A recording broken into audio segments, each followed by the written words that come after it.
c'est la merde. Après avoir balancé Iguruma dans un immeuble, Sukuna se tient désormais face à lui, bien décidé à en finir. On se retrouve dans les pensées de Sukuna qui se souvient qu'il avait fait très attention à ne faire qu'une pause lorsqu'il avait activé son prolongement du territoire face à Gojo afin de ne pas stopper l'adaptation de Mahoraga à son infini. Et là, Iguruma a fait exactement la même chose. Il arrive à continuer à activer son épée entre deux prolongements du territoire, c'est littéralement du même niveau que Sukuna. Sukuna, très excité à l'idée d'affronter un adversaire aussi puissant, n'arrive pas à se contenir et découpe tout le bâtiment en morceaux. Iguruma et Yuji bondissent de morceau en morceau pour atteindre Sukuna, mais ils se prennent des débris qui les arrêtent net. Sukuna arrive soudain au corps à corps avec Yuji, le chope et lui découpe le ventre. Les morceaux de l'immeuble tombent enfin au sol et Iguruma et Sukuna se retrouvent à leur tour au corps à corps. Iguruma tente de toucher Sukuna par plusieurs coups d'épée en estoc, mais il esquive tout et contre par deux droites. Mais Iguruma ne perd pas le fil et tente de le toucher à revers, mais Sukuna saute en l'air et l'esquive. Il se met alors à réciter plusieurs incantations et envoie une énorme dissection boostée. Il marque un temps de pause pour demander à Iguruma de se soigner car il vient de lui couper le bras droit et en mode il se permet carrément d'avantager son adversaire en plein combat. Iguruma se trouve vraiment ridicule. Malgré le fait qu'il soit devenu aussi froid et malgré toute sa détermination, la douleur fait toujours aussi mal qu'avant. Sukuna l'interrompt en lui coupant le deuxième bras et la cuisse droite en lui sortant qu'il a besoin d'un sort d'inversion pour s'en sortir, sinon c'est terminé pour lui car c'est la tête qui se fera couper la prochaine fois. Heureusement pour lui, Sukuna se fait aussi interrompre par Choso qui lui envoie son sang perforant par les hauteurs mais qu'il arrive à bloquer. Et c'est ce petit instant de répit pour Iguruma qui a été tout juste suffisant pour qu'il s'améliore encore et qu'il débloque le sort d'inversion. Il attaque alors Sukuna par son angle mort et celui-ci se prend son épée en plein dans la main droite. Sauf que Sukuna a coupé sa main droite juste à temps pour empêcher Iguruma de le tuer sur le coup. Et là, on se doute bien que Sukuna ne va pas laisser Iguruma s'en tirer facilement. Juste avant de voir Iguruma se faire couper en morceaux, on voit un nouveau flashback où il discute avec Kusakabe sur des supposés fléaux qui se renforceraient après la mort. Iguruma rajoute à ça que ça correspondrait même mieux à leur compréhension générale des fléaux. Iguruma lance alors une croix en l'air, la même que celle qu'il y a sur son épée du bourreau. Et à ce moment-là, Yuji débarque de derrière Sukuna et attrape cette croix, regarde Iguruma dans les yeux et voit alors le même regard. Ce regard qu'avait Nanami à sa mort. Je compte sur toi. Iguruma se fait alors trancher, réactive son épée que Yuji enfonce dans le dos de Sukuna en criant de toute son âme « Je suis un exorciste !»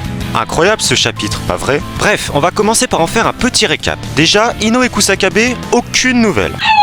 Quant à Choso, on peut supposer qu'il n'est pas mort malgré le trou dans le bide qui s'est pris dans le dernier chapitre par Sukuna, sinon il n'y aurait pas eu de sang perforant au moment fatidique. Yuji, lui, s'est fait ouvrir le bide par Sukuna et pourtant il est encore debout et en plutôt bonne forme. On peut supposer qu'il a utilisé un sort grâce à l'une des techniques des 9 fœtus maudits. Enfin, Iguruma, il évolue juste beaucoup trop vite. Dans le dernier chapitre, il débloquait le prolongement du territoire et là, il vient de débloquer le sort d'inversion. Il y a à peine 2 mois, il était avocat, puis il est devenu exorciste. Il débloquait au même moment l'extension du territoire, puis il enchaîne les upgrades de malade en débloquant le prolongement du territoire à un moment hyper technique, puis le sort d'inversion au moment le plus critique de sa vie. Et c'est là que tu comprends vraiment que le mec est au niveau de Gojo et Sukuna, c'est indéniable. Bon, puis Sukuna, y a pas grand chose à dire sur lui, hein. Il domine clairement ce combat au point qu'il se permet des temps morts en forçant Iguruma à débloquer ce sort d'inversion, c'est bon, c'est tranquille. Mais peut-être que cet excès de confiance va lui coûter la vie, car à moins d'un retournement de situation Tarkenjaku, je vois pas comment il pourrait faire pour se débarrasser de Yuji et de l'épée du bourreau d'Iguruma. Et j'ai gardé le meilleur pour la fin, la théorie sur Iguruma